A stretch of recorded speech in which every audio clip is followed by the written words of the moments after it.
The operator of NAIA has uncovered 20 abandoned vehicles at the airport's parking lot.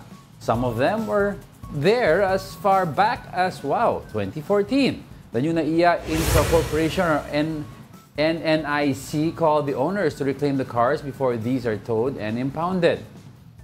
They are aiming to remove these vehicles to free up parking spaces for passengers. NNIC also emphasized that these abandoned cars pose health and security risks.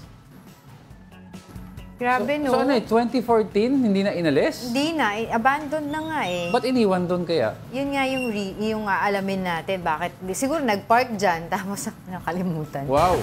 I doubt it, hindi naman sa nakalimutan, baka, I don't know. Gusto ko lang kasi yung context nito, kung baka naman pabalik-balik sila dyan. Pero to leave your car there since 2014, di ba? Ano ba to? Sirang kotse, tapos hindi na mapaayos. Hindi na napato. Pwede rin. Pero they are waiving daw any applicable fees para lang makuha na lang owners, maalis dyan, ma-vacate yung lugar na yan kasi nga aayusin. Could you imagine kung magkano yung parking niyan kung since 2014 pa yung ibang sasakyan dyan, 10 years ang babayaran mong parking. Buti wini-waive na. Pero may may grace period. I was reading about it. Pero hindi nila sinabi kung hanggang kailan yung grace period. Yung grace period na yun ay hanggang dun na lang. So pag hindi pa kinlaim nitong mga owners na to, wala, titow na nila yan.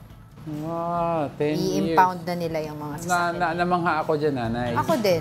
Kasi alam mo namang... Pero kailangan nila imbestigahan yan kasi baka mamaya, di ba, ilan sa mga sasakyan ginamit sa crime. Sa crime or baka iba, nakaw na tinago dyan, na sinubukan ibenta. Nakarnap. Yan yung mga ibang... Sabi mo, in-involved sa crime, tinago na lang. Pwede, di ba? So they really need to investigate. Bago sana i-release nila. Pwede naman simpleng dahilan, nasira, hindi na kaya ipato. Pero hindi nakalimutan. 20 vehicles nasira. But there are plenty of possibilities. So, importante maimbestigahan din. Bakit iniwan doon? Kaya nga Oo.